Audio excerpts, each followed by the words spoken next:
Good morning everyone. I am Deepak Soni. I am your physics teacher.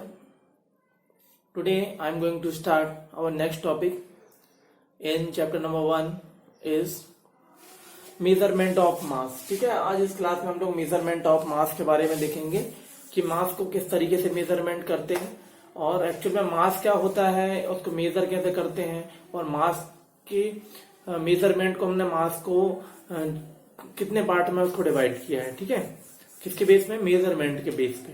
ठीक है, so let us start with our topic. What is mass? सबसे पहला question तो यही होता है कि मास क्या होता है. ठीक है, the quantity of matter contain in a substance. Mean जो the quantity of matter, matter की जो क्वांटिटी होती है किसी भी सब्सटेंस के अंदर, उसको हम लोग क्या बोल देते हैं? मास बोल देते हैं. This is of the basic characteristics of the body. किसी भी बॉडी का अगर कोई बेसिक कैरेक्टर है तो वो क्या है? मास होता है. It does not depend upon the temperature. It ना तो टेम्परेचर के ऊपर डिपेंड करता है, ना प्रेशर के ऊपर डिपेंड करता है, एंड ना तो पोजीशन ऑफ द बॉडी के ऊपर डिपेंड करता है. ठीक है, मतलब the mass does not depend on pressure, temperature and the position of the body. ठीक है, तो ऐसा unit of mass is kilogram. Mass की जो ऐसा यूनिट होती है वो क्या होती है? किलोग्राम होती है. ठीक है, और मास और वेट में क्या डिफरेंस है? एक क्वेश्चन ये भी होता है. तो the force which is a body is attract toward the centre of the earth. Means अगर कोई फोर्स जो कि किसी बॉडी को क्या कर रहा है? अट्रैक्ट कर रहा है toward the centre of the earth. Centre of earth की तरफ में अगर कोई बॉडी को कोई फोर्स अट्रैक्ट करता है तो इसको हम लोग क्या बोल देते हैं? इसको बोल देते हैं हम लोग weight. If mass is a small m and capital W is the weight of the body, then W is equal to m into g. Means अगर स्मॉल m अगर किसी बॉडी का मास होता है, ठीक है, और कैपिटल W अगर किसी बॉडी का वेट होता है तो किसके बराबर होगा? Capital W is equal to small m into g के बराबर होता है. ये हमने लास्ट क्लासेस में भी, मतलब ये जो होता है किसी भी जो अगर अर्थ अगर का जो सेंटर का जो फोर्स होता है अगर वो किसी भी बॉडी को अपनी तरफ अट्रैक्ट करता है तो उसका ऊपर और वेट W होगा, मास स्मॉल m होगा. तो ये दोनों का जो मास इनटू ग्रेविटी का जो मल्टीप्लिकेशन होता है वो किसके बराबर हो जाता है? हमारा W के बराबर हो जाता है. ठीक है, फिर आगे हम लोग देखते हैं कि डिफरेंस क्या होता है. Difference between mass and weight. It is a quantity of matter contain in body. Mass जो होता है अगर किसी भी बॉडी में जितनी भी क्वांटिटी ऑफ मैटर प्रेजेंस होती है उसको हम लोग क्या बोल देते हैं? उसको हम मास बोल देते हैं. और फोर्स क्या, वेट क्या होता है? It is the force which the body attract toward the centre. मतलब वो फोर्स होता है वेट जो कि क्या होता है? अट्रैक्ट होता है किसके through? Centre of the earth जो उसको अट्रैक्ट करता है वो एक फोर्स होता है. It is the value remain same in all plane. Mean जो मास होता है वो ऑल प्लेन में उसकी वैल्यू सेम होती है. आपकी वेट की बात करोगे it very place to place हमारी जो वेट है उसकी वैल्यू चेंज होती जाती है. फिर mass is the measure by the unit of inertial balance. Mass को हम लोग inertial balance and physical balance से उसको मेजर कर सकते हैं. जबकि weight is measure by using spring balance. Weight को मेजर करना है तो स्प्रिंग बैलेंस का यूज करेंगे, और अगर मास को मेजर करना है तो उसको फिजिकल बैलेंस या फिर इनर्शियल बैलेंस की हेल्प से हम लोग उसको मेजर कर सकते हैं. फिर मास होता है it is the unit in kilogram. Mass की यूनिट होती है वो किलोग्राम होती है, और जो वेट की यूनिट होती है वो न्यूटन होती है. और मास जो होता है वो स्केलर क्वांटिटी होती है. मींस मास में ओनली मैग्नीट्यूड होता है, नॉट ऑन डायरेक्शन नहीं होती है.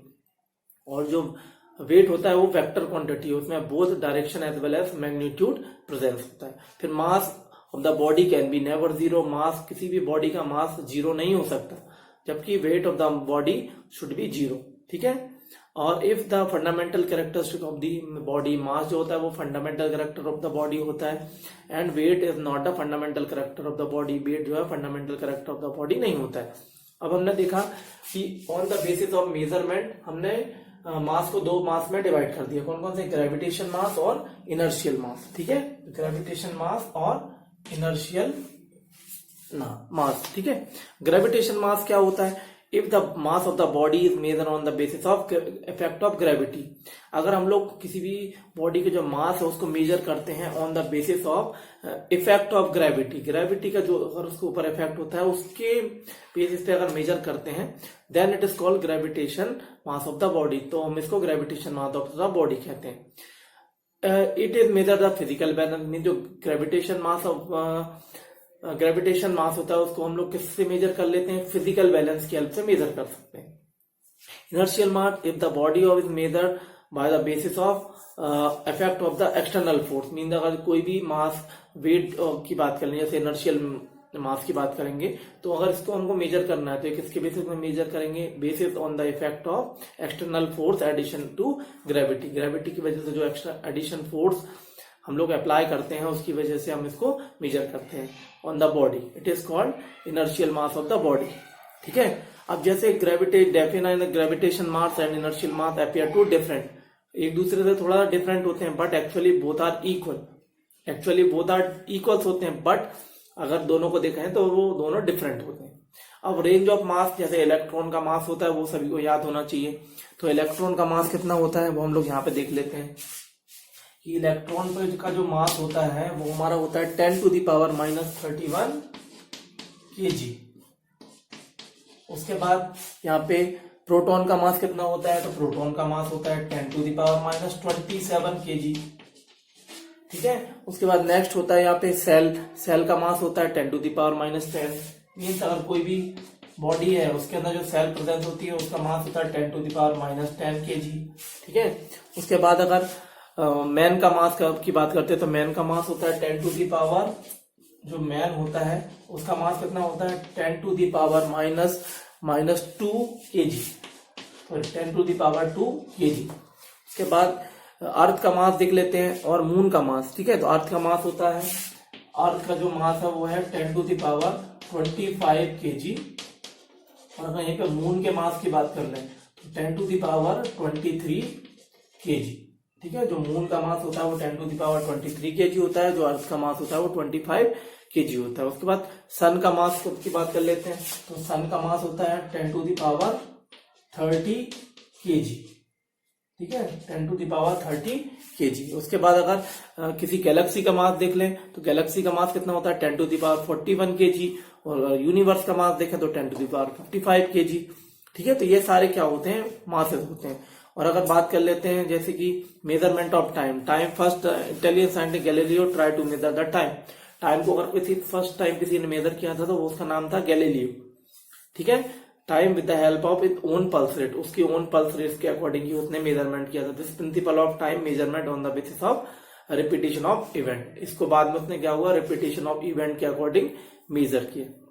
अब टू मेथड होती है मेजर को, डायरेक्ट मेथड और इनडायरेक्ट मेथड। या तो हम लोग डायरेक्ट उसको मेजर कर लेते हैं या फिर इनडायरेक्ट हम लोग टाइम को मेजर कर सकते हैं। ठीक है, और जैसे कि बात कर लेते हैं अर्थ की जो एज होती है, अगर हम लोग टाइम में उसको मेजर करें तो 10⁻17 सेकेंड इतनी जो एज होती है।